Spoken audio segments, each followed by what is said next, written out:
안녕하십니까. 기사포스트 공석입니다. 자, 커마리그 필기 스프레드시트 일반 10번째 시간이 되겠습니다. 자, 차트 두 번째 이제 마지막 시간인데요. 차트의 종류에 대해서 설명을 드리고 그리고 차트의 특징에 대해서 설명을 드리도록 하겠습니다. 자, 목차 한번 보도록 하죠. 차트를 실습을 하면서 전체적인 개념을 제가 설명을 드렸습니다. 그리고 차트의 구성 요소 중에서는 데이터 레이블이라든지 데이터 표, 범례 이런 것들이 중요했었고요. 그리고 데이터 원본 선택이라는 대화 상자가 있었습니다. 자, 그 대화 상자에서 차트에 가로축하고요. 또 범례를 서로 위치를 바꿀 수 있는 행과 열을 전환하는 그런 기능도 있었고요.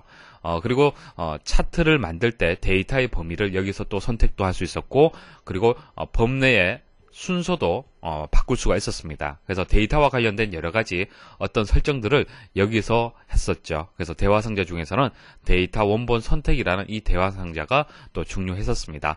자, 이런 내용들을 이전 시간에 말씀을 드렸고요. 자, 이번 시간에는 차트의 종류, 각각의 종류에 대해서 특징들을 정리를 하고요. 그리고 차트의 특징은요, 여기까지 말씀을 드리면은 어느 정도 반 이상은 여러분들 스스로 풀 수가 있습니다. 자, 스스로 풀 수 있는 문제들 하고 또 제가 추가적으로 설명드려야 될 내용들도 있습니다. 데이터 특징을 같이 또 정리하도록 하겠습니다. 자, 특정한 시점의 항목 간의 크기를 비교하는 경우에 가장 적절한 차트는 차트의 종류 여러 가지 지금 기출 문제를 통해서 하나하나 이제 설명을 드릴 겁니다. 자, 문제를 잘 한번 읽어 보십시오. 자, 항목들 간의 이제 크기, 자, 크기를 비교하는 경우, 자, 크기를 비교하는 경우, 자, 어떤 경우입니까? 자, 성적 같은 경우, 자, 성적은 크기를 서로 이제 비교한다, 그렇게 볼 수가 있습니다. 자, 그럴 때 이제 사용할 수 있는 것이 막대형이죠. 막대형. 자, 막대형은 세로 막대형도 있고요, 가로 막대형도 있습니다. 그래서 주로 항목들 간의 값을 이제 막대의 길이, 막대의 크기로 비교를 하는 경우에 주로 사용을 하는 이제 차트가 되겠습니다. 뭐 가장 기본적인 차트가 된다, 그렇게 생각하시면 되겠죠. 자, 시간의 흐름에 따라 각 항목의 변화, 자, 변화나 경향을 파악하고자 할 때 가장 적합한 차트는, 자, 꺾은 선 같은 경우에는 뭐 기온이라든지 이런 데이터의 변화를 나타낼 때 적당하다라고 볼 수가 있습니다. 그래서 연속적인 데이터 변화에 대한 추세를 확인할 때 주로 사용하는 것이 꺾은 선형의 차트가 되겠습니다. 차트 1을 완성한 후 차트 2와 같이 변경하려고 한다. 이때 사용되지 않은 기능은, 자, 차트 1에서 차트 2로 지금 변경을 했습니다. 자, 어떤 구성 요소들이 바뀌었는지 잘 보십시오. 먼저 범례 위치가 바뀌었네요. 그리고 세로 축의 제목을 잘 보십시오. 자, 이것은 세로로 되어 있고요. 자, 이것은 가로로 되어 있습니다. 자, 또 하나. 자, 세로축의 값의 범위를 한번 보십시오. 여기서는 최소값이 0, 최대값이 200인데요. 자, 변경되고 난 뒤에는 10이 되고 160이 되었습니다. 자, 이런 내용들이 이제 변경이 되었다는 것을 여러분들 보시면은 충분히 판단을 할 수가 있을 겁니다. 그래서 1번, 3번, 4번은 맞는 설명이고요. 자, 2번이 설명이 틀렸습니다. 자, 데이터 계열 서식을 변경하여 보조축을 지정하였다라고 지금 설명이 나와 있는데요. 자, 보조축에 대해서 설명 좀 드리겠습니다. 자, 보조축이라는 기능이 왜 필요한지 실습을 통해서 말씀을 드리겠습니다. 지금 이름, 국어, 영어, 수학 점수가 있는데요. 자, 영어하고 수학 점수는 그 점수의 범위가요, 100점 만점 기준에서 지금 입력이 되어 있는 상태입니다. 자, 근데 국어 점수는 조금 다르죠. 최고 점수가 1000점이네요. 그래서 영어, 수학의 값의 범위하고요, 국어의 값의 범위가 좀 다릅니다. 자, 만일 이것을 차트를 만들게 되면요, 차트를 사용하는 목적하고는 조금 벗어나게 만들어집니다. 자, 차트를 이용하는 이유는요, 시각적으로 크고 작음을 비교 판단하기 쉽기 때문에 만드는 건데, 영어하고 수학 점수가 거의 바닥에 그래프가 만들어지기 때문에 비교 판단하기가 좀 어려워요. 그리고 국어 점수는 상당히 위에 이제 표시가 되는 겁니다. 그래서 이런 이제 계열 간의 값을 서로 비교 판단하기에는 이제 범위가 다르기 때문에 좀 원활하지가 않죠. 쉽지가 않습니다. 자, 그러면 어떻게 하면 될까요? 일단 영어하고 수학 점수는 상관이 없어요. 자, 기본적인 100점 만점 기준에서 표시가 되었는데요. 국어 점수만 조금 다르잖아요. 그죠? 그래서 국어 점수를 선택을 하십시오. 자, 국어 점수를 계열을 선택을 합니다. 자, 계열을 선택하게 되면은 자, 이 계열에 대해서 어떤 설정을 변경하기 위해서는 레이아웃에 가시면 됩니다. 자, 레이아웃은요. 차트에 대한 구성 요소를 추가하고 편집하고 변경할 수가 있습니다. 아시겠습니까? 자, 그럼 레이아웃에 가서 선택 영역 서식을 클릭을 하십시오. 자, 그러면 데이터 계열 서식이 이렇게 나오죠. 자, 이렇게 해서 접근을 하셔도 되고요. 오른쪽 버튼 클릭해서 바로가기 메뉴를 통해서 바로 데이터 계열 서식 창을 띄울 수가 있습니다. 여기서 기본 축으로 되어 있는 것을 보조 축으로 바꿔주십시오. 자, 닫기 버튼 한번 눌러보십시오. 자, 어떻게 되었습니까? 자, 이제는 크고 작음을 비교 판단하기 좀 쉽겠네요. 그죠? 자, 그래서 오른쪽에 이제 보조축이 만들어졌습니다. 그리고 왼쪽은 이제 기본축이라고 얘기를 하고요. 자, 왼쪽에 있는 것이 이제 세로축 중에서 이제 기본축이 되는 거고요. 오른쪽에 있는 것이 세로축인데 이제 보조축이 되는 겁니다. 자, 이렇게 해서 축이 두 개 있는 경우를 우리는 이중축 차트라고 얘기를 합니다. 자, 보조축이 왜 필요한지 아시겠죠? 자, 보세요. 다시 문제 한번 돌아가겠습니다. 자, 데이터 계열 서식을 변경하여 보조축을 지정하였다라고 얘기를 했는데 오른쪽에 보조축이 있습니까? 없잖아요. 그죠? 그래서 2번이 정답이 되는 겁니다. 다음 그림과 같이 이중축 차트에 관한 설명으로 옳지 않은 것은 자, 여기 기본축이 있고 여기는 보조축이 있네요. 자, 이중축 차트가 맞습니다. 자, 1번 가로축과의 교점이 0으로 설정된 상태이다. 자, 가로축하고 세로축하고 서로 교차되는 부분 자, 0 맞습니까? 예, 1번은 맞고요. 이중축 차트는 특정 계열의 값이 다른 계열과 크게 차이 나는 경우, 크게 값의 범위가 차이가 나는 경우에 주로 사용을 합니다. 자, 그리고 값축의 최소값은 0, 최대값은 400으로 설정한 상태이다. 자, 값축이라는 것은 세로축을 얘기를 하는 거죠. 그런데 세로축이 두 개 있습니다. 자, 기본축이 있고 보조축이 있는 거죠. 그럼 여기서 얘기하는 값축이 기본축이겠습니까? 보조축이겠습니까? 자, 값축이라는 것은 기본축을 얘기를 하는 거예요. 그래서 기본축은 최소값은 0이고 최대값은 100이 되는 겁니다. 그래서 3번에 대한 설명이 틀렸습니다. 자, 그래서 값축이라고 얘기를 할 때는 이제 왼쪽에 있는 기본축을 생각을 하셔야 되고요. 자, 보조 값축이라고 얘기하게 되면은 보조축에 대한 이제 얘기를 하는 겁니다. 자, 그다음 4번에 보시면 데이터 계열은 엑셀 PC 상식 총점이다. 자, 범례를 보통 이제 데이터 계열이라고 보시면 됩니다. 그래서 엑셀 PC 상식 총점이 맞습니다. 다음 표는 어린이 비타민 한 알에 포함된 비타민의 분포이다. 전체 항목의 합에 대한 각 항목의 비율을 보기 위해서 다음 중 어떤 차트로 나타내는 것이 가장 적당한가? 자, 이것은 정답이 이제 원형 차트인데요. 자, 원형 차트는 여러분들 뭐 보통 자주 보고 있습니다. 그죠? 차트 형식으로 해서 뭐 설문조사 할 때도 차트 원형 차트로 많이 표현을 하고요. 그리고 뭐 사이트의 방문 연령대를 뭐 표현을 할 때 예를 들어서 뭐 원형으로 표현하게 되면은 뭐 10대에서 뭐 20대다, 30대다, 뭐 40대다, 뭐 50대다, 뭐 이런 식으로 원형으로 표현을 하게 되면은 전체 항목에 대한 각 항목의 비율을 표현하기가 쉽습니다. 자, 그럼 문제에 나와 있는 자, 이것을 원형 차트로 만들고요. 원형 차트의 특징 몇 가지를 정리하도록 하겠습니다. 자, 데이터의 범위를 먼저 선택을 하고요. 자, 삽입에 가서 원형 중에서 자, 여러 가지 차트 모형이 있는데요. 크게 이제 2차원 원형 그리고 3차원 원형으로 나뉘어져 있습니다. 뭐 3차원 같은 경우에는 이렇게 입체적으로 보여지는 거고요. 뭐 가장 기본적인 걸로 제가 만들도록 하겠습니다. 자, 2차원으로 해서 만들어 볼게요. 자, 보시면 아시겠지만은 함량이 전체에 대해서 각각의 비타민 성분에 대한 함량을 시각적으로 볼 수가 있습니다. 자, 그런데 여기 함량이 0.1, 0.35, 0.45 이렇게 되어 있는데 이것을 레이블로 해서 한번 추가를 해 보겠습니다. 자, 선택을 하고요. 오른쪽 클릭하십시오. 그럼 데이터 레이블 추가를 할 수가 있습니다. 자, 그런데 이 데이터 레이블 외에도 다른 여러 가지 값들을 데이터 레이블로 해서 추가를 할 수가 있습니다. 차트 도구에 가셔서 레이아웃에 가시면요. 데이터 레이블이 있는데요. 자, 클릭하시면은 기타 데이터 레이블 옵션이 있습니다. 클릭해 보십시오. 자, 클릭하시면요. 자, 레이블의 내용이 현재는 값만 지금 입력이 되어 있습니다. 값만 입력이 되어 있는데요. 자, 백분율을 한번 선택을 해 보십시오. 자, 백분율을 선택하게 되면은 각각의 비율을 수치적으로 분명하게 볼 수가 있습니다. 자, 항목의 이름도 추가할 수가 있고요. 그 다음 계열 이름까지 이렇게 추가를 할 수가 있습니다. 자, 그리고 피자 조각을 떼내듯이 한번 떼내 보겠습니다. 자, 한번 클릭하고 또다시 두 번 클릭하면은 이제 계열 중에서 요소를 선택할 수가 있죠. 그래서 이것을 가지고 쭉 드래그를 하십시오. 자, 드래그를 하시면은 각각의 조각을 떼어낼 수도 있습니다. 자, 근데 원형 차트의 단점이 있습니다. 자, 원형 차트는요, 지금 보시면 함량이라는 계열 하나만 지금 표시를 한 거죠. 만일 계열이 여러 개 있을 때 어떻게 되는지 보여드리겠습니다. 자, 지금 표는 함량 외에 무게라는 또 계열이 추가가 되었습니다. 자, 범위 선택하고요. 자, 원형 한번 만들어 보겠습니다. 자, 어떻게 됐습니까? 분명히 무게까지 다 제가 범위 선택을 했는데요. 지금 원형 차트에서는 반영이 안 됩니다.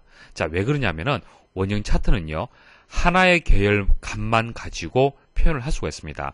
왜 그렇습니까? 원형의 특징이 있죠.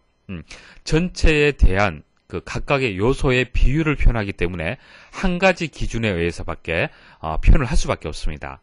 자, 만일 이런 식으로 계열이 여러 개 있을 때는요, 원형 차트를 이용할 수가 없고요.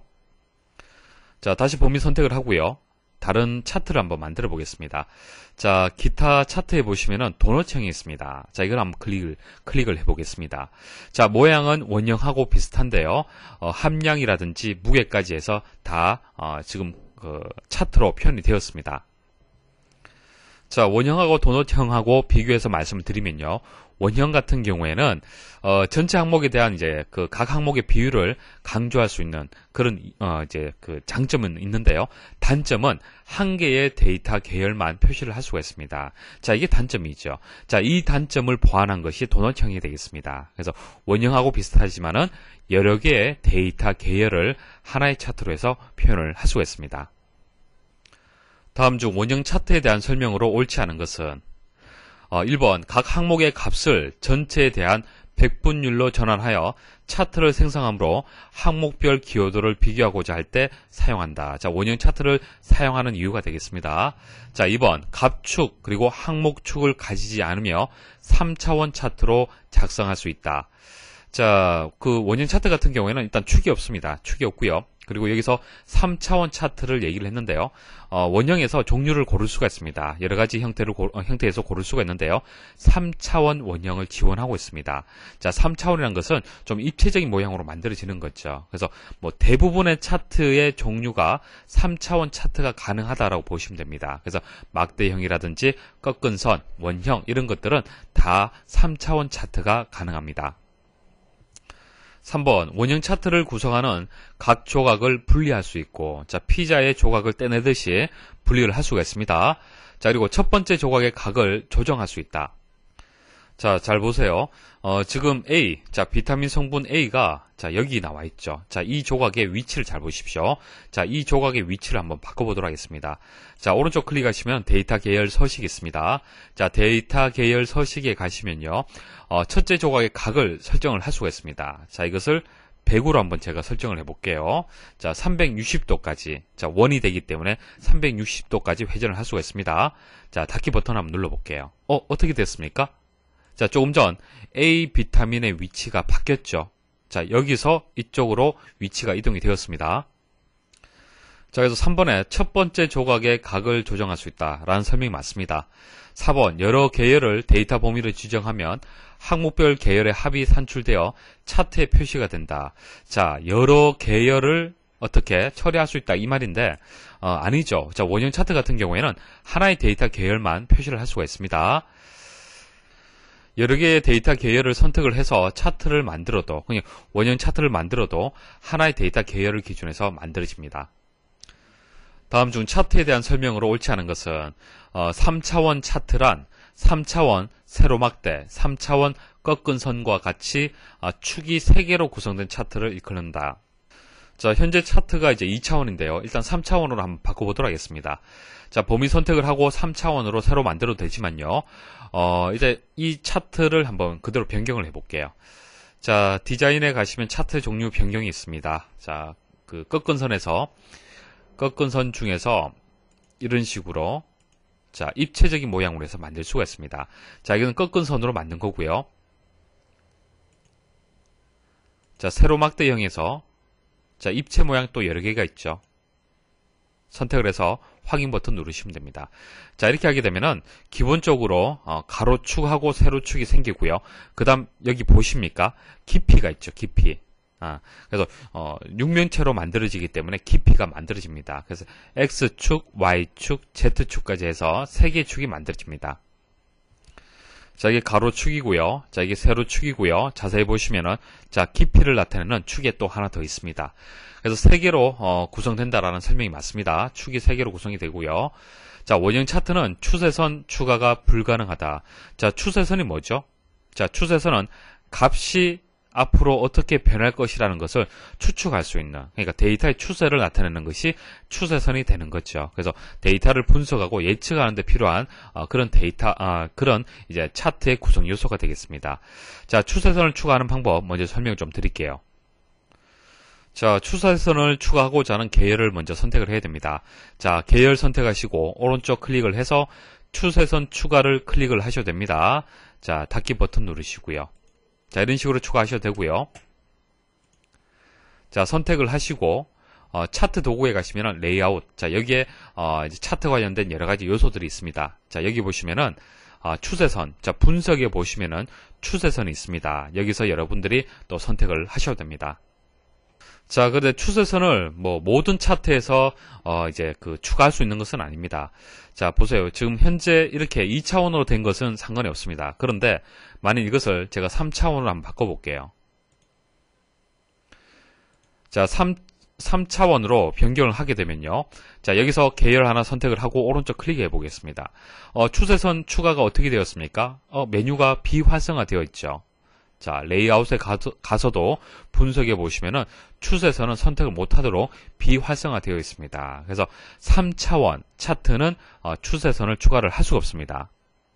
자, 그리고 원형도 마찬가지입니다. 자, 원형 같은 경우에도 추세선을 선택을 못해요.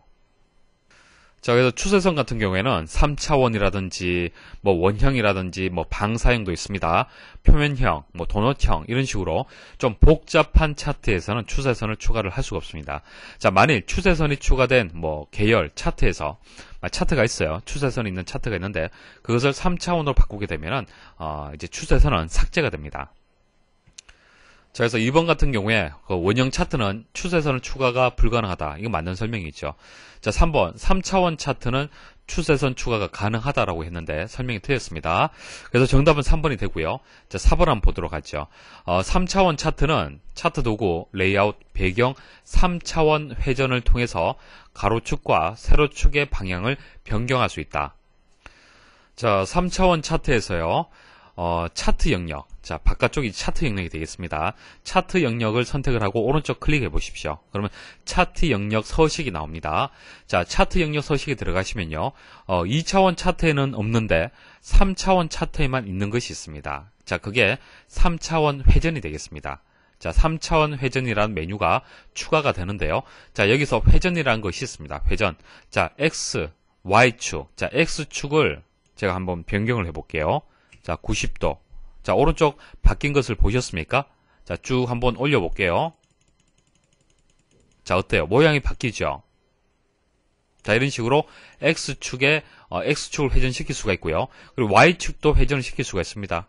Y축 잘 보십시오. 자, 이런 식으로. 됐습니까? 자, 그리고 아래쪽에 보시면 깊이를 또 조절할 수 있습니다. 자, 숫자를 올리게 되면 깊이가 더 커지는 거죠. 자, 그 다음 크기 자동 조정을 또 해제를 하고요. 자, 높이도 같이 이렇게 또 조절을 할 수가 있습니다. 그래서 3차원 회전이라는 메뉴에서 또 회전을, 그러니까 축을 회전시킬 수가 있고, 그리고 깊이라든지 높이를 설정을 할 수가 있습니다. 자, 그래서 3번에 대한 설명 맞죠? 3차원 회전을 통해서 가로축하고 세로축의 방향을 변경을 할 수 있습니다. 다음 중 차트 작업 중에 추세선에 대한 설명으로 옳지 않은 것은 추세선은 데이터의 추세를 그래픽으로 표시하여 데이터를 분석하고 예측하는 데 사용이 된다. 자, 맞는 설명이죠. 자, 누적되지 않은 2차원 영역형 그리고 가로막대형, 세로막대형, 꺾은선형 차트 등의 데이터 계열에서 추세선을 추가할 수 있다. 그러니까 뭐 대부분의 대부분의 차트가 추세선을 추가할 수가 있는데 안 되는 것들이 있다라고 말씀을 드렸었죠. 그래서 안 되는 것들이 3차원이라든지 도넛형, 표면형, 그리고 원형, 방사형 이런 이제 차트들은 추세선을 만들 수가 없습니다. 그래서 3번에 보시면은 이 설명이 좀 틀렸네요. 자, 한 가지 계열에 대해서만 추세선 설정이 가능하다라고 했는데 이것은 추세선을 만들 수가 없습니다. 자, 4번 추세선에 사용되는 수식을 추세선과 함께 나타나게 할 수 있다. 자, 보세요. 자, 추세선 옵션에 보시면은 선형이라고 제가 지금 선택을 했고요.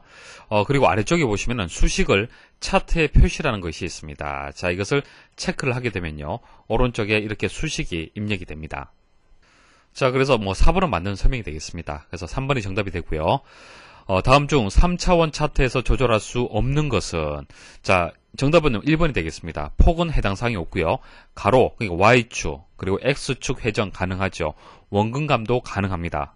자, 차트 영역 서식에서 3차원 회전. 자, 이것은 3차원 형식일 때, 차트가 3차원 형식일 때만 볼 수 있는 그런 메뉴가 되겠습니다. 자, 회전하는 대상이 X, Y, Z, 그리고 뭐 원근감까지 설정 가능하고요. 그리고 깊이라든지 높이까지 설정이 가능한데요. 폭은 없습니다. 그래서 1번이 정답이 되겠습니다. 다음에서 설명하고 있는 차트는, 자, 이것은 정답이 이제 거품형의 차트인데요. 자, 차트를 가지고 특징을 간단하게 정리를 좀 해드리겠습니다. 자, 여러 개의 차트들이 나왔을 때 그 각각의 차트의 가장 핵심이 되는 키워드가 무엇인지 그것만 잘 아시면 돼요. 자, 보시면은 일단 가로축은요, 제품 수가 나와 있습니다. 그리고 세로축을 보시면은 금액이 표시가 되어 있습니다. 자, 그 다음 이렇게 거품으로 표시가 되어 있는데요. 자, 이 거품은 시장 점유율을 뜻하는 겁니다. 자, 그럼 어떻게 됐습니까? 자, 데이터 집합이 제품 수도 있고, 자, 금액도 있고, 시장 점유율도 있습니다. 자, 이렇게 해서, 세 개의 데이터의 집합을 서로 비교를 할 때, 그때 사용되는 것이 거품형의 거품형의 차트가 되겠습니다. 자, 이것을 키워드로 여러분들이 기억을 하시면 되고요. 자, 나머지 설명 한번 읽어보도록 하겠습니다. 자, 분산형 차트의 한 종류로서 세 값의 집합을 비교하는 것으로, 자, 이게 가장 중요한 특징이 되겠습니다. 데이터 요소당 적어도 2개의 값이 필요하다. 다른 차트와 혼합하여 작성할 수 없다. 자, 혼합한다는 얘기는요, 뭐 세로막대형이라든지, 자, 꺾은선형이라든지 이런 다른 차트하고 같이 하나의 차트로 만든다는 얘기입니다. 보시면 아시겠지만 거품형 자체가 복잡합니다. 자, 이것을 다른 차트하고 혼합해서 작성하기는 어렵습니다. 데이터의 값이 3개인 경우에만 사용할 수 있으며 첫 번째 값이 가로축, 두 번째 값이 세로축, 세 번째 값이 데이터 표식의 크기, 자, 크기로 사용이 된다. 자, 그래서 4번이 정답이 되겠습니다. 자, 나머지 차트는 제가 간단한 특징만 정리를 해드릴게요. 자, 그렇게 많이 출제되지는 않습니다. 자, 키워드 정도만 여러분들 아시면 돼요. 자, 방사형이라는 게 있습니다. 자, 오른쪽 그림 보시면은, 많이 보셨던 그런 이제 차트의, 모양이 될 겁니다. 자, 네 사람에 대한 이제 국어, 영어, 수학, 측정. 자, 측정에 대한 어떤 결과치를 만들 때 많이 사용이 되는 차트의 모형이 되겠습니다. 자, 균형 정도를 비교를 할 때, 각각의 과목에 대한 균형 정도를 비교를 할 때 주로 사용하는 그런 차트 형식이 되겠습니다. 자, 분산형 같은 경우에는 이렇게 점 형태로 만든 거예요. 자, 항목의 값을 점으로 표시하여 여러 데이터 값들의 관계를 보여주는데 주로 과학 데이터의 차트 작성에 주로 사용을 하고 있습니다. 지금 데이터의 개수가 몇 개가 되지 않아서 이렇게 표현이 된 거지, 사실 실제 사용을 할 때는 작은 점으로 수도 없이 많이 이렇게 표현이 되는 거죠.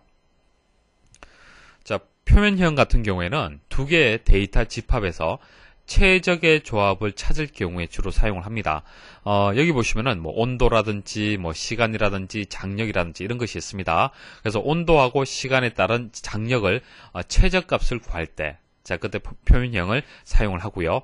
자, 영역형 같은 경우에는 항목에 따른 각 값들의 이제 기여도의 추세를 보여주는 그런 이제 차트가 되겠습니다.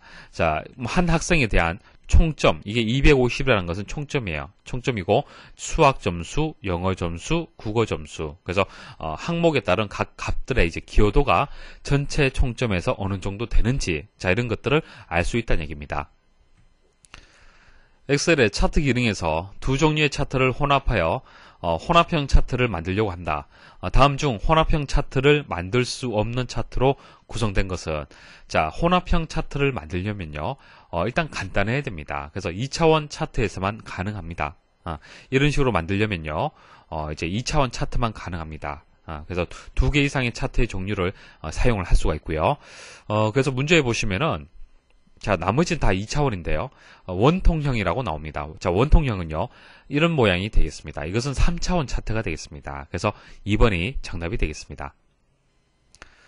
자, 지금부터는 이제 차트의 특징에 대해서 이제 설명을 드릴 겁니다. 자, 지금까지 여러 개의 차트들을 하나하나 실습을 통해서 말씀을 드렸기 때문에 차트의 특징은 간단하게 정리를 해드려도 여러분들 이해를 하실 겁니다. 자, 다음 중 차트에 대한 설명으로 옳지 않은 것은, 자, 1번 보시면은, 워크시트의 내용이 바뀌면 그 내용이 차트에 자동으로 반영이 된다. 자, 잘 보십시오. 자, 워크시트의 내용. 자, 이게 원본이 되겠죠. 자, 원본 데이터를 가지고 이렇게 차트를 만들었습니다. 일단 원본 데이터에서 차트가 만들어졌기 때문에, 자, 원본 데이터를 수정을 하게 되면요, 자동으로 차트도 거기에 맞춰서 바뀌게 됩니다. 자, 근본이 바뀌기 때문에 근본을 이용한 차트가 바뀐다. 자, 그것을 일단 이해를 하셔야 돼요. 자, 그 다음 차트를 변경하게 되면은 원본도 바뀌느냐. 자, 차트를 선택을 하고요. 자, 디자인에 가서 데이터 선택 한번 가보도록 하겠습니다. 여기서 편집을 한번 해보겠습니다. 자, 국어라는 것을 계열 이름을요,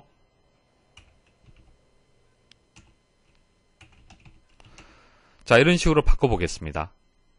자, 확인 버튼 눌러볼게요. 계열 이름이 이렇게 바뀌었습니다. 자, 바뀌었는데, 자, 원본 데이터가 바뀌었습니까? 자, 국어라는 원본 데이터가 바뀌진 않았죠. 자, 그래서 차트를 바꾼다 해서 원본 데이터가 바뀌는 것은 아닙니다. 자, 그리고 여기 보시면 이제 데이터의 계열, 이제 범례 항목이 있는데 한번 제거도 해볼게요. 자, 이것도 제거하고요. 확인 버튼 눌러보겠습니다. 자, 어떻습니까? 자, 차트는 수학에 대한 내용만 있지만은 원본 데이터는 그대로입니다. 자, 그래서 2번에 대한 설명이 이제 틀린 답이 되겠습니다. 차트에서 데이터 계열을 삭제하면 원본 데이터에 있는 값들도 삭제가 된다라고 했는데요. 차트에 수정하고 원본 데이터하고는 상관이 없습니다. 자, 데이터와 차트가 함께 있는 워크시트 인쇄에 관한 설명으로 옳지 않은 것은, 이제 인쇄를 하는데요, 차트하고 같이 있는 워크시트를 지금 얘기를 하는 겁니다.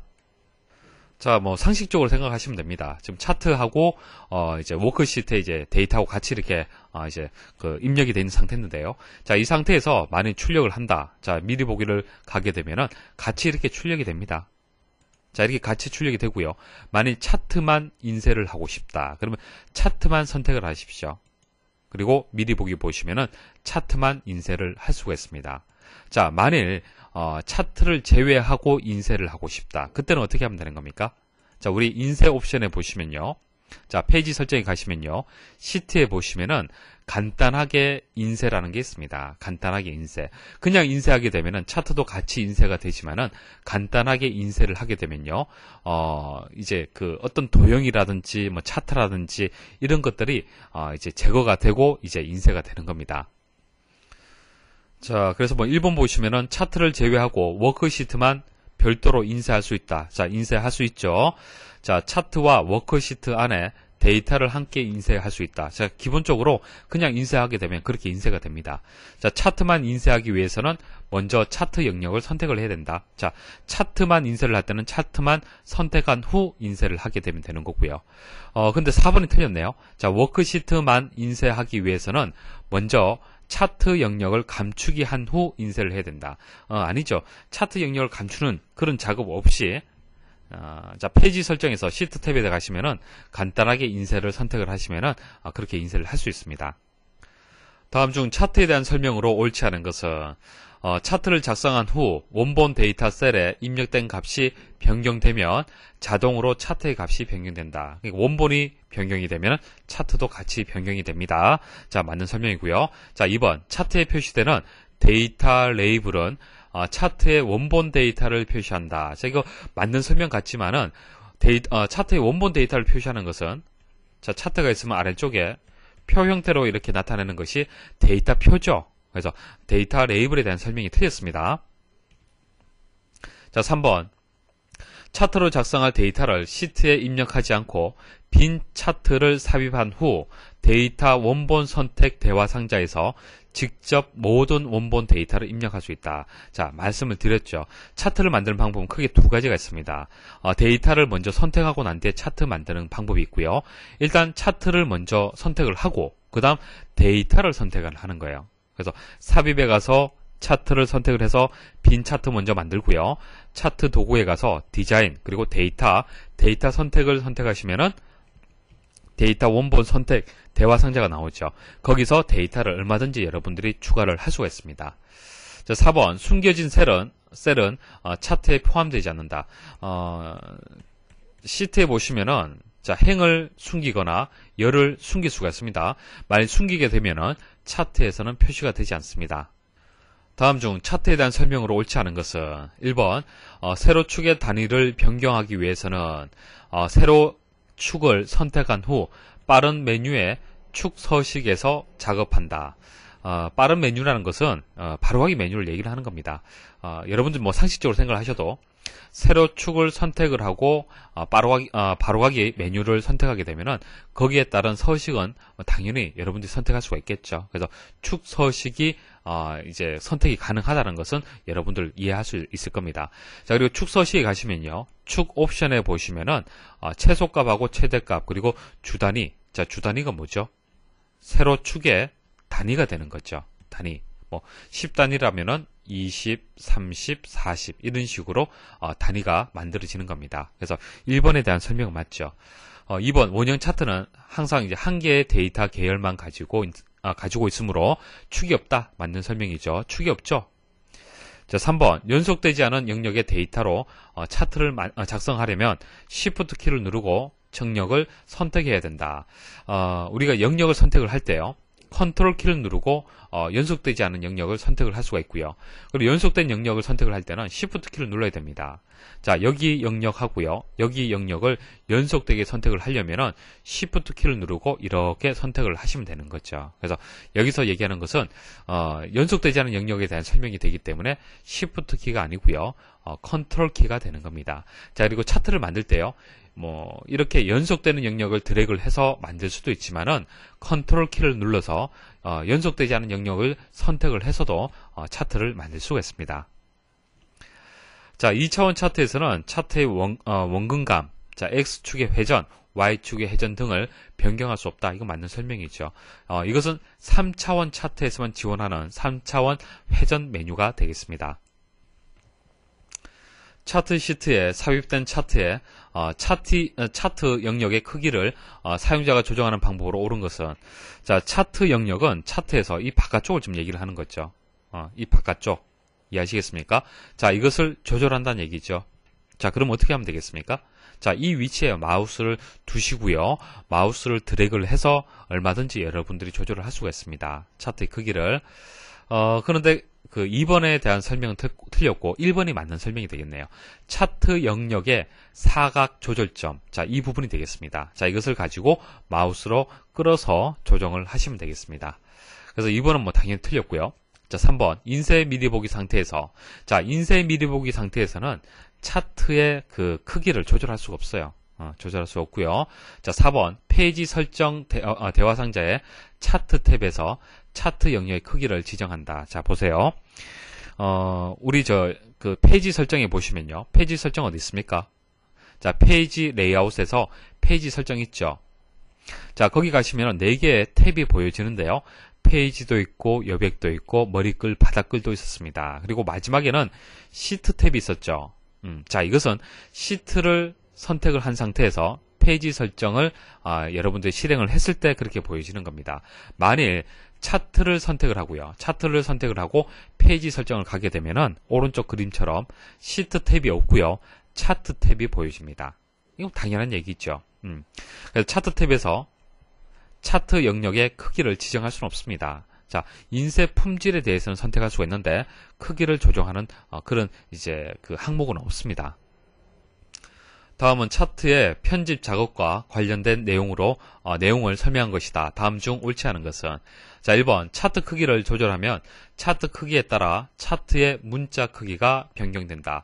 자, 무슨 얘기냐면은 차트가 이렇게 있으면요. 자, 이것을 사이즈를 줄였다가 늘렸다 할 수 있잖아요. 그죠? 그렇게 했을 때 차트 내에 있는 각각의 요소들, 뭐 제목도 있고요, 축 제목도 있고요, 뭐 세로 축의 제목도 있고 그렇지 않습니까? 자, 이런 각각의 문자가 크기가 바뀌느냐? 자, 그것을 얘기를 하는 겁니다. 자, 이것은요. 예전에 오피스 2003 버전에서는 변경이 되었습니다. 그러니까 차트의 크기에 따라서 각각의 구성 요소의 텍스트의, 그러니까 문자의 크기가 같이 변경이 되었어요. 상대적으로. 그런데 2007에서는 변경되지 않습니다. 그래서 1번에 대한 설명이 틀렸어요. 자, 문자 크기가 변경된다는 설명이 틀렸습니다. 차트의 종류를 변경하려면 차트를 클릭한 후 리본 메뉴에 차트 도구, 디자인, 종류에서 차트 종류 변경을 클릭하거나 차트 영역의 바로가기 메뉴에서 차트 종류 변경을 선택하면 된다. 자, 차트의 종류를 변경하는 거 저 실습을 통해서 보여드렸는데요. 일단 차트 종류 변경을 메뉴를 클릭한다는 것은 같습니다. 자, 이것을 리본 메뉴를 이용해서 접근할 수도 있고 바로가기 메뉴를 이용해서 접근을 할 수도 있습니다. 3번 일부 데이터를 차트에 표시하지 않으려면 해당하는 열이나 행을 숨기기로 지정한다. 그러니까 원본 데이터에서 숨기기로 설정되게 되면은 차트에서는 표시되지 않습니다. 차트 구성 요소, 뭐 제목, 축, 눈금선, 범례 등을 변경하려면 차트를 선택한 후 메뉴에, 자, 리본 메뉴에서 차트 도구가 있죠. 차트 도구에서 레이아웃 탭에서 지정한다. 자, 차트 도구라는 것은 차트를 선택했을 때만 보여주는 메뉴가 되겠습니다. 자, 이 메뉴에서요. 디자인 탭이 있고 레이아웃 탭이 있죠. 자, 주로 이 두 개의 탭을 이용을 하는데요. 자, 디자인 탭에서는 말 그대로 크게 보시면 됩니다. 차트의 종류, 그리고 뭐 데이터 선택은 데이터하고 관련된 거죠. 그리고 차트의 레이아웃이라든지, 자, 이런 보여지는 디자인을 생각하시면 되고, 레이아웃 같은 경우에는 차트의 구성 요소와 관련된 그런 내용들을 설정을 할 수가 있습니다. 그래서 이런 것들은 차트의 구성 요소가 되기 때문에 레이아웃 탭에서 지정한다는 설명이 맞습니다. 다음 중 시트에 새로운 데이터를 입력한 후 기존의 차트에 추가하는 방법으로 옳지 않은 것은? 자, 왼쪽에 원본 데이터를 가지고 오른쪽 차트를 만들었습니다. 그런데 차트에 만일 데이터가 추가되었다. 예를 들어서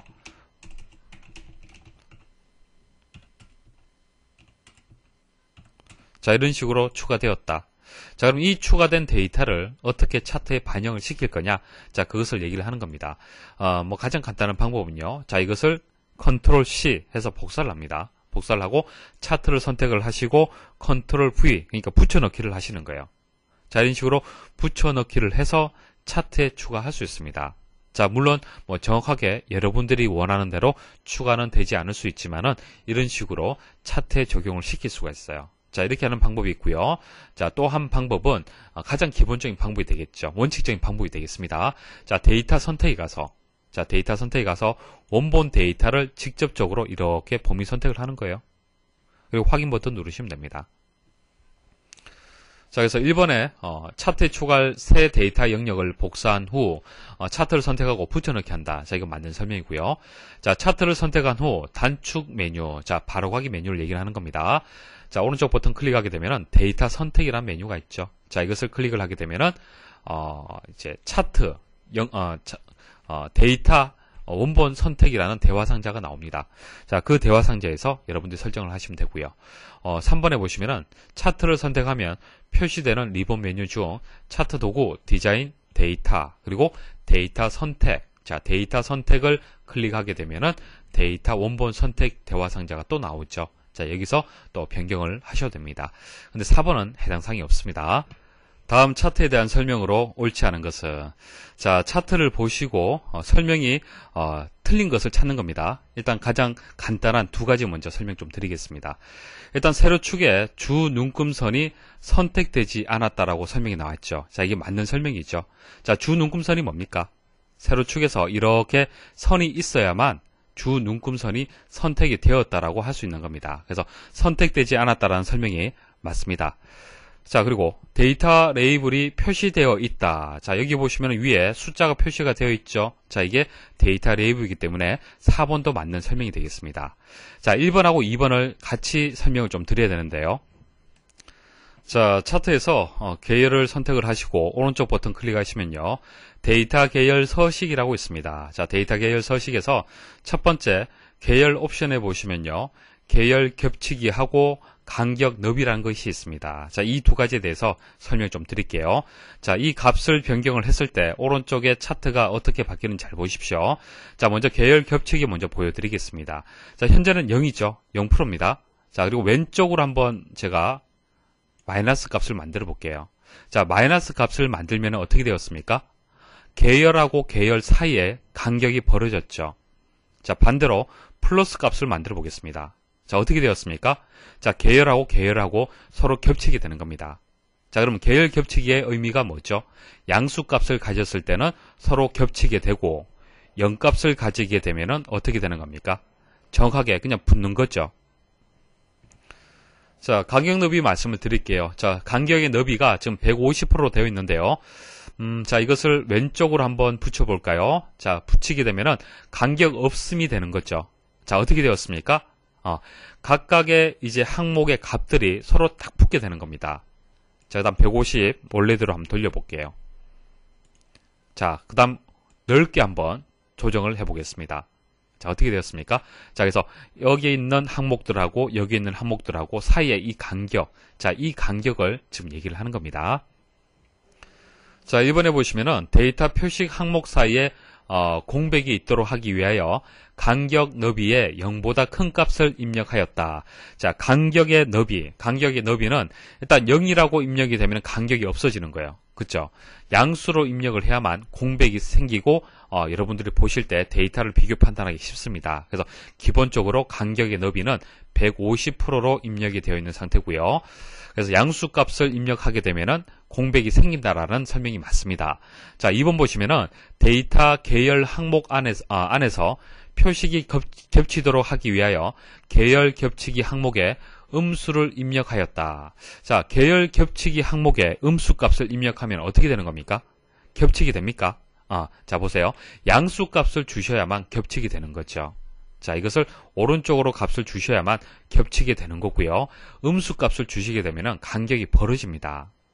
자, 그리고 0이 되면은 이제 공백이 없어지는 거고요. 그래서 2번에 대한 설명이 틀렸습니다. 자, 이렇게 해서 차트 두 번째 시간까지 해서 마치도록 하겠습니다. 자, 차트에 대해서 이해가 안 되는 부분들은 여러분들이 실습을 통해서 일단 개념 이해하는 것이 좀 중요합니다. 자, 이해를 하시고 문제를 풀이를 하시면은 그렇게 어렵지 않게 해결을 할 수가 있을 겁니다. 수고하셨습니다.